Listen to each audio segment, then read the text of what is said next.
Bom, vamos lá. Para a nossa mais nova aula, né? É a primeira aula que fala sobre pirâmides, certo? A gente vai ver como são classificadas as pirâmides, nós vamos saber quem são os seus elementos e a aplicação do Teorema de Pitágoras, que talvez seja a parte um pouco mais complicada, é eu identificar dentro de uma pirâmide quais são os triângulos, retângulos que eu posso aplicar. Existem professores, existem alunos que vão considerar essas aplicações como sendo fórmulas, mas a gente vai aqui priorizar a questão da geometria plana mesmo, do Teorema de Pitágoras, tá? A gente vai procurar identificar o triângulo retângulo, aplicar o teorema nu e cru, beleza? Então, nós temos aí. Agora, o que a gente falou, né, no passado? Nós falamos no passado sobre prismas. Vamos fazer aqui uma lembrançazinha. Como é que eram classificados os prismas? Né? Nós tínhamos os prismas retos e os prismas oblíquos. Quem vai dizer se um prisma é reto ou oblíquo é aquela história da base, né? Quando você pega o centro da base e o centro da base, ligou esses dois pontos, formou 90 graus, a gente classifica esse prisma como sendo um prisma reto.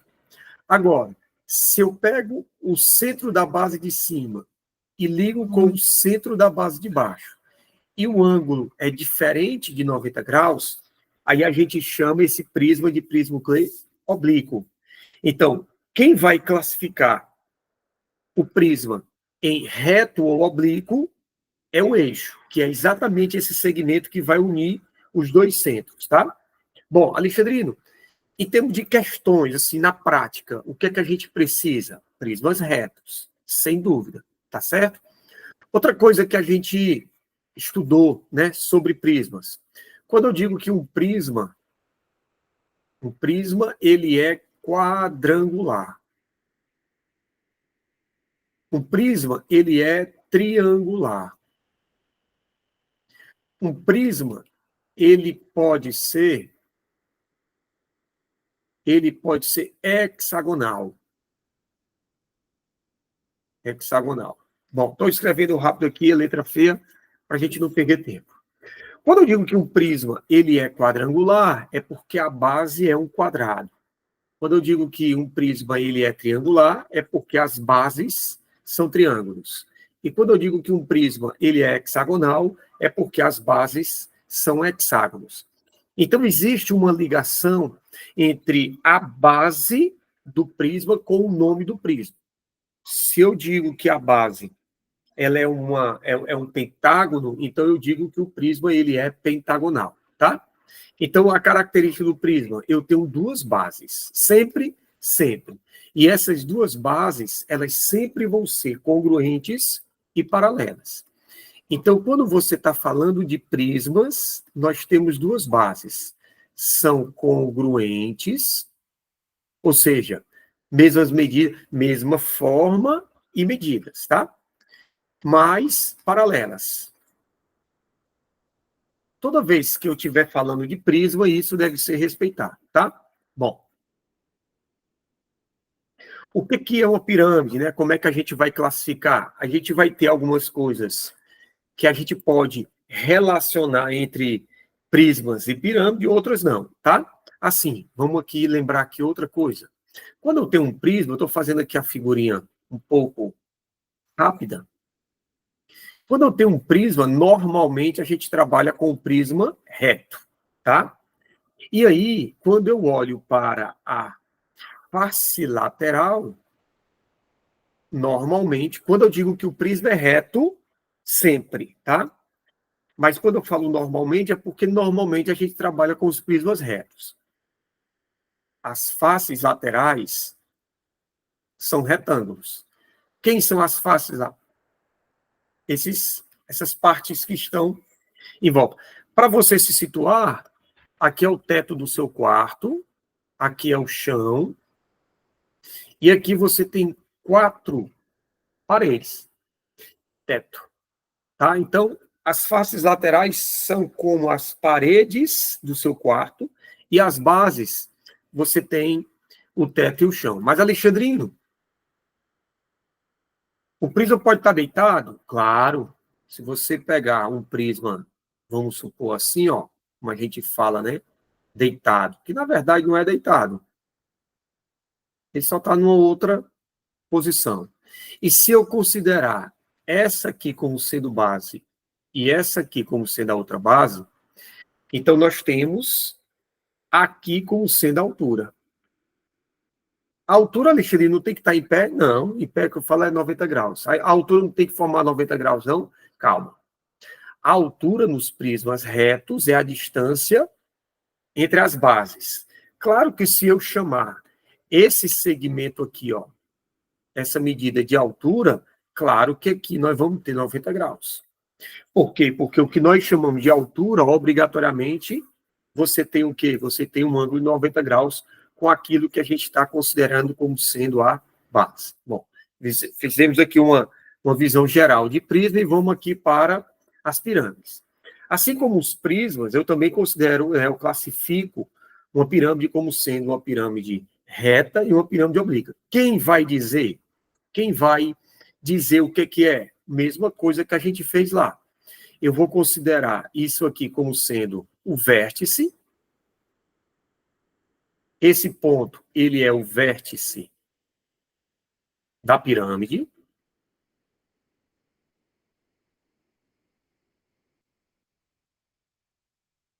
Claro que aqui também você vai ter o vértice. O vértice da pirâmide é aquele vértice que vai ficar sozinho.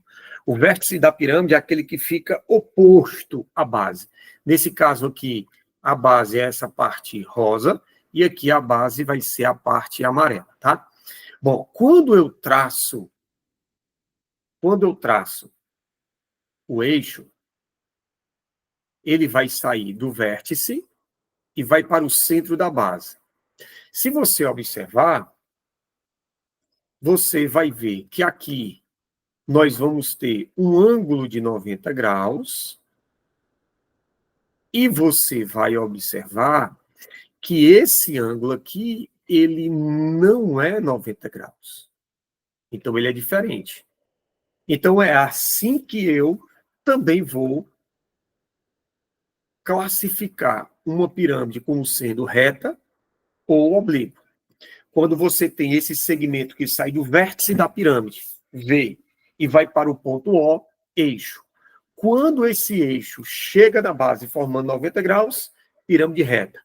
Quando ele não forma 90 graus, pirâmide oblíqua, tá? Bom, aí nós temos a altura. Nós temos a altura.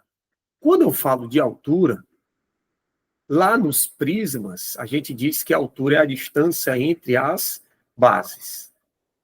Aqui nas pirâmides, a altura não é a distância entre as bases. É a distância entre o vértice da pirâmide e a base da pirâmide, tá? Então, aqui também você vai ter altura. Então, você vai ter aqui também altura. Tá? Bom, altura e altura. Na pirâmide reta, o eixo vai ter a mesma distância da altura. Na pirâmide oblíqua, esse segmento ele vai ser diferente da altura, tá? Bom, uma coisa que a gente viu nos prismas retos é que as faces laterais, elas são o quê? Elas são retângulos nos prismas. Olha o que é que acontece aqui nas pirâmides. Quando você classifica uma pirâmide em reta e oblíquo, você vai analisar, analisa aqui comigo, ó. Você tem essa parte aqui, ó, é uma parte lateral, tá? Aqui também você vai ter, ó, uma parte lateral. Se você olhar para essas duas partes que eu chamei a atenção com uma linha mais forte, você vai ter triângulos. Então, a primeira conclusão que eu posso tirar é o seguinte: as faces laterais são triângulos.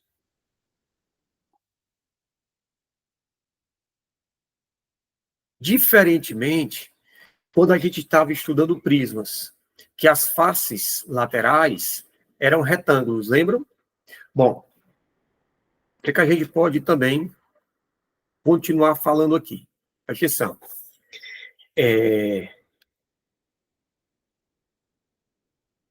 Ó, qual é a diferença, né? Aqui você vai ter triângulo. Não tenha dúvida disso. Isso aqui, ó, vai ser um triângulo. Só que quando eu tenho um prisma, desculpa, uma pirâmide, que a gente chama de pirâmide reta, você vai ter que esse triângulo, ele vai ser um triângulo isósceles. Quando a pirâmide é oblíqua, eu não garanto que o triângulo é isósceles. Dependendo da face, pode ser, pode não ser, tá? Então, a gente não vai estudar muito as pirâmides oblíquas, não. Não. Do mesmo jeito que a gente não teve muita coisa para falar sobre os prismas oblíquos. Mas é importante você lembrar o seguinte: quando eu escrevo A minúsculo B, eu estou me referindo à aresta da base. A minúsculo L, nós estamos falando de aresta lateral. Agora, existe esse segmento aqui, que é o segmento que vai sair do vértice e vai para a aresta da base. Isso é algo novo, tá? A gente chama de apótema. Esse H minúsculo, a gente chama de apótema da pirâmide.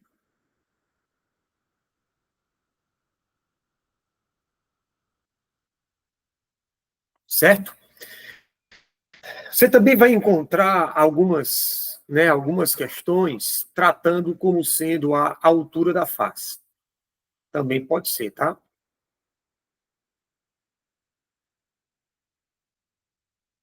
Que face, Alexandre? Face lateral, certo?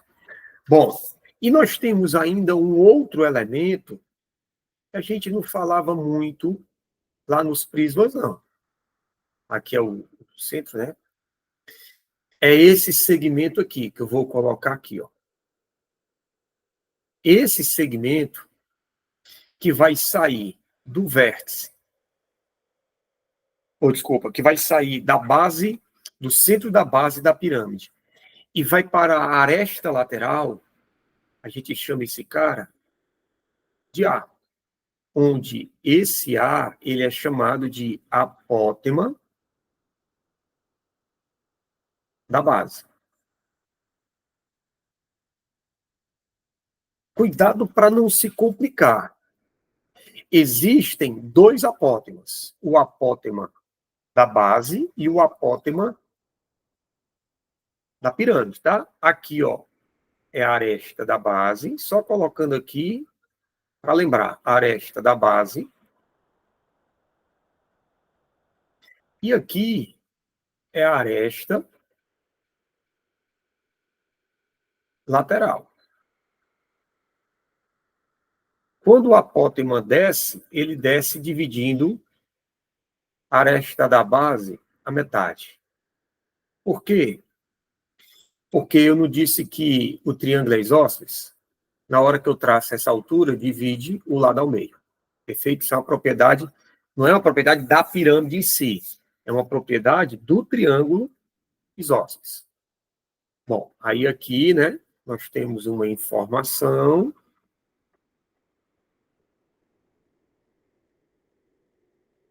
E aqui nós temos outra informação. Então, aqui nós temos os elementos, a classificação da pirâmide em pirâmide reta e pirâmide oblíqua. Essa primeira parte da aula, a gente estuda os elementos, que nós estamos vendo agora, e nós vamos ver a aplicação do Teorema de Pitágoras, tá? Eu vou só fazer um fechamento aqui para a gente aplicar os conceitos, o conceito de Teorema de Pitágoras nas pirâmides, tá? Bom, aqui é o nosso resumo. A gente vai escrever aqui quais são as conclusões que nós tiramos, tá? Primeiro, considere uma pirâmide reta e regular. Quando a gente fala de pirâmide regular, é porque a base é um polígono regular. Normalmente, nós temos 3 polígonos regulares que a gente tem que saber. É o quadrado, aí você tem o triângulo equilátero,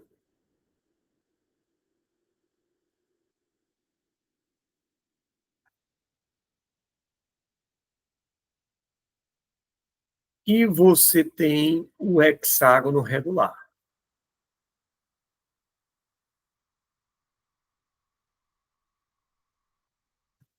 Muito bem. Aqui é o vértice, ó. Tá?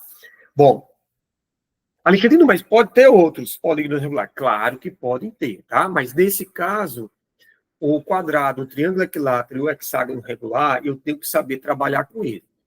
Altura, eu tenho que saber a área, eu tenho que saber aplicar a teorema de Pitágoras dele. Então, isso aí é coisa da geometria plana que a gente vai arrastar.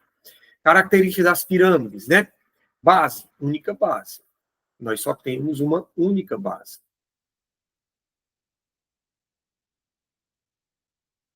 Diferentemente do que a gente tinha nos prismas.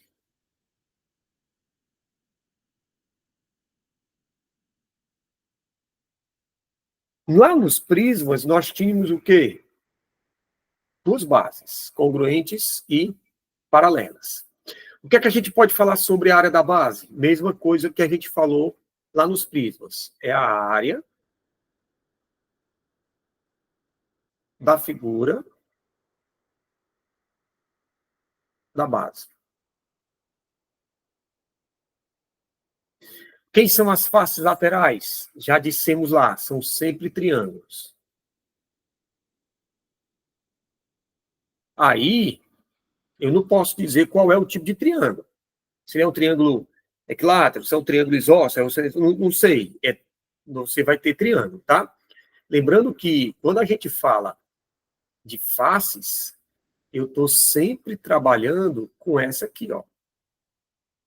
Mas eu poderia trabalhar com qualquer uma. Alexandrino, quantas faces laterais eu tenho para essa pirâmide? Bom, para essa que você está vendo, eu só tenho 4 faces laterais. Por quê, hein, Alexandrino? Porque olha quem é a base. A base dessa pirâmide é um quadrado. Então, eu vou ter 4 faces laterais. Se a base for um hexágono, eu vou ter 6 faces laterais. Se a base for um pentágono, eu vou ter 5 faces laterais. E assim vai. O número de lados do polígono que forma a base vai ser exatamente o número de lados, o número de faces laterais. Lembrando, né, que esse segmento que sai do vértice e vem aqui para baixo, ele pode ser chamado de altura da face lateral, como ele também pode ser chamado de apótema da pirâmide, que vai ser diferente da altura da pirâmide. São 2 medidas distintas e diferentes, tá? Então não confundam. O H maiúsculo, para nós, é a altura da pirâmide, e o H minúsculo vai ser o apótema da pirâmide. H maiúsculo, altura, H minúsculo, apótema. Cuidado que quando vocês estiverem estudando por aí, várias aulas no YouTube de professores fabulosos também, eles podem usar letras diferentes, porque isso não é unanimidade, tá? 4. Como é que eu vou calcular a área da face lateral? Ora, se eu disse para você que as faces laterais são triângulos, então a área da face lateral vai ser a área de um triângulo. Então, você vai calcular a área de um triângulo.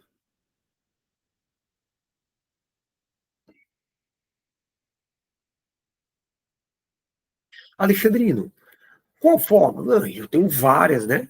Eu tenho aquela geralzona, né, que é base vezes altura sobre 2. Eu tenho a fórmula da trigonometria, que é o produto de dois lados, vezes o seno do ângulo dividido por 2. Eu tenho a fórmula do triângulo equilátero, que é L ao quadrado, raiz de 3 sobre 4. E eu tenho também a de Heron, né, que é a da raiz quadrada, né, que é P multiplicado por P menos A, P menos B, P menos C, onde o A, o B e o C são os lados, e o P é a soma dos três dividido por 2. Se a soma dos lados a gente chama de perímetro, a soma dividido por 2 a gente chama de quê? De semiperímetro, tá? Bom, como é que eu vou decorar para ele? Não, aí eu não sei, porque depende da questão, tá? Depende da questão. Área lateral, o que é que eu posso dizer sobre a área lateral? A área lateral é o somatório. Somatório das áreas das faces laterais. Ah, então quer dizer que eu posso encontrar uma, depois eu encontrar outra, depois eu encontrar outra e somo tudo. Exatamente. Ah, igual a gente fazia nos prismas. Exatamente. Nos prismas também eu tinha a mesma ideia. Agora, se eu estiver falando de uma pirâmide regular, regular,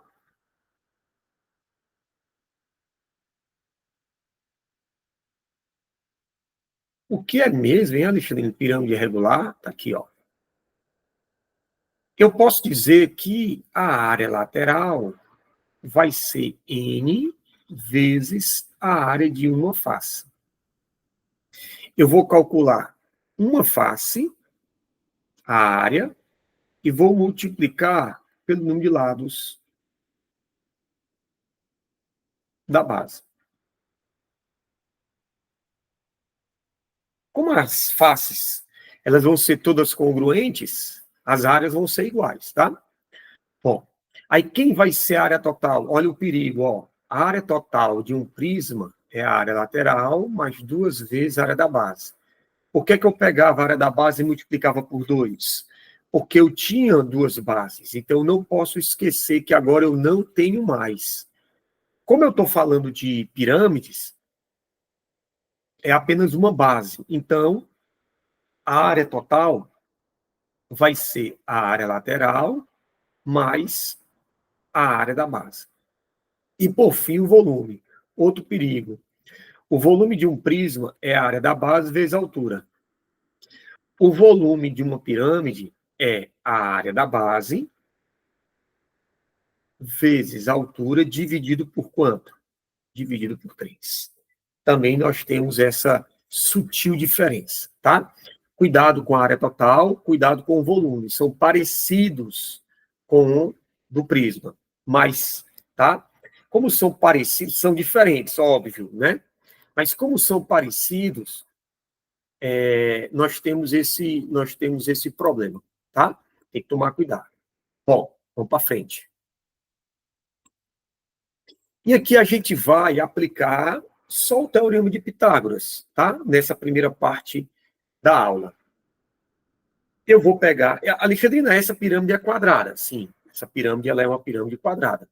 Porém, eu posso aplicar o que eu vou fazer aqui, eu posso aplicar em qualquer tipo de pirâmide, tá? Sendo ela reta e regular. Então, vamos lá. Eu vou pegar... Aqui nós temos o vértice, tá? Aqui eu tenho um segmento que vai sair do vértice da pirâmide para o vértice da base, que é um vértice da base. Então, nós temos aqui a aresta lateral. Segmento que vai sair do vértice da pirâmide para o centro, você pode até dizer, é o eixo, mas é do mesmo tamanho da altura. Então, aqui nós vamos ter a altura. E o segmento que vai sair do centro da base para... Opa, centro da base para o vértice da base, você tem um raio. Aí o cara diz assim, poxa, Alexandrino, mas fica complicado eu dizer que o quadrado tem raio. Fica complicado, mas não é assim, não. A pirâmide não é regular? Se a pirâmide é regular, a base é um polígono regular. Qualquer polígono regular, ele é inscritível a uma circunferência. O que é que significa isso? Os seus vértices, por exemplo, se for um triângulo equilátero, os seus vértices estarão na circunferência. Se for um quadrado, do mesmo jeito, os vértices estarão na circunferência. Então, quando eu digo raio, é porque essa medida, ela está indo para o vértice do polígono, mas o polígono, ele é inscrito, logo o vértice está na circunferência. Então, eu posso dizer que essa medida aqui vai ser o quê? O raio, e essa medida vai ser o quê? O raio, tá? Agora, para cada triângulo, ou desculpa, para cada polígono, eu tenho uma ideia de raio, né? Nesse caso, quando eu chamo essa medida de raio, eu estou chamando, na verdade, se eu for particularizar, é um quadrado. Beleza, isso aqui eu estou chamando de raio. Ora, mas na hora que eu olho para o todo, aqui eu vou ter a diagonal. Então, para o quadrado, eu posso dizer que a medida do suposto raio é a metade da diagonal, tá? Mas aí nós não vamos falar disso aqui agora. A gente vai simplesmente perder o nosso tempo, identificar quem são os elementos, formar o triângulo retângulo e aplicar o teorema de Pitágoras. Então, eu tenho aqui o meu primeiro triângulo retângulo.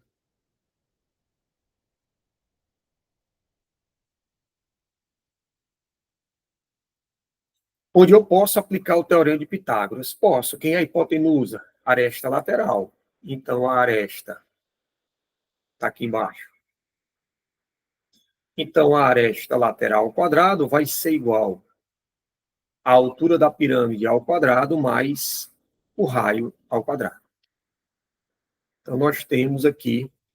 eu vou chamar isso aqui de fórmula. Não tem problema. Eu não vou ficar chamando de fórmula. Eu vou treinar, fazer a figura e, a partir da figura, traçar o teorema de Pitágoras, tá? Bom, aí vamos para a segunda. Eu tenho, de novo, o vértice da pirâmide. Está aqui ele, ó. Do vértice da pirâmide, a gente já viu, sai um segmento para o centro, que nós chamamos de altura. Do vértice da pirâmide sai um segmento, que vai para a aresta da base. E da base, sai do centro e vai para a aresta da base, um outro segmento. Esse triângulo ele é um triângulo retângulo, porque a pirâmide ela é reta, então tem que ter um ângulo de 90 graus lá. Bom, aqui você tem, ó, a altura, aqui você tem o apótema, e aqui você tem o outro apótema. Cuidado, são dois apótemas, tá? E aqui você tem o triângulo retângulo, e eu posso aplicar o teorema de Pitágoras.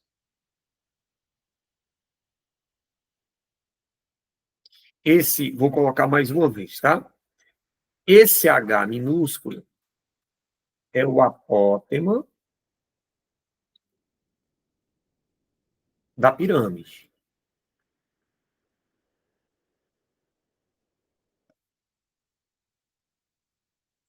Também chamada de altura da face lateral. Esse H maiúsculo é a altura da pirâmide.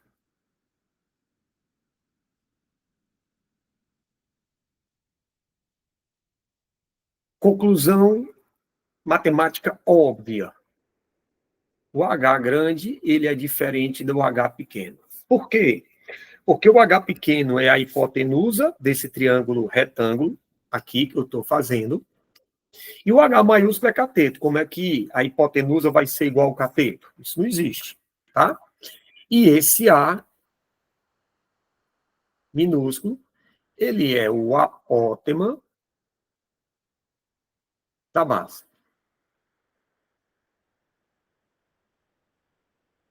Perfeito. Então, aí, eu posso aplicar o teorema de Pitágoras. Fica H minúsculo ao quadrado igual o H grande ao quadrado mais o apótema ao quadrado. Apótema da base, tá? E aqui nós temos a segunda aplicação do teorema de Pitágoras. Quer localizar como sendo forma? Não tem problema, tá?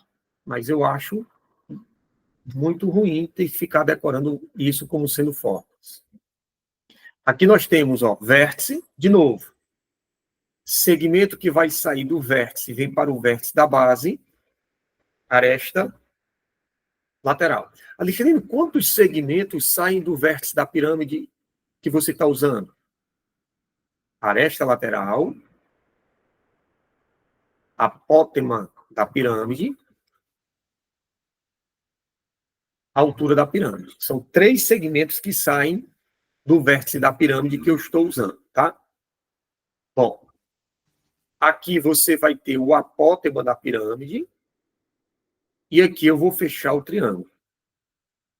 Nesse caso, o que é que tem? Quais são os elementos que nós vamos ter?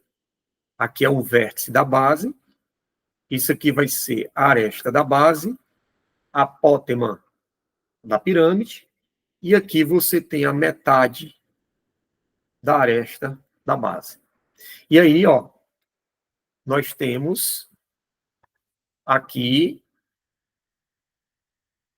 um triângulozinho retângulo.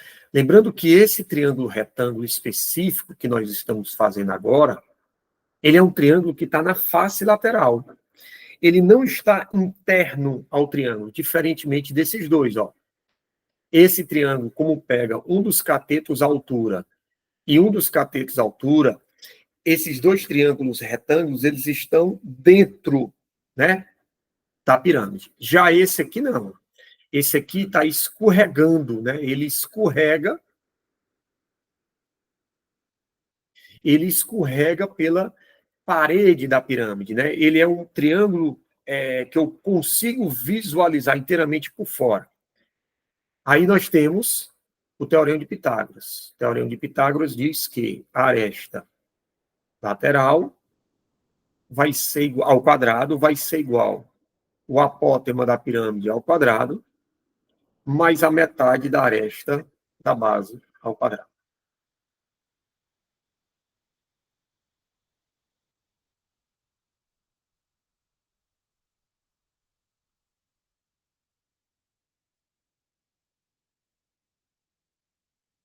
Tranquilo? E por último, nós temos esse triângulo aqui, ó.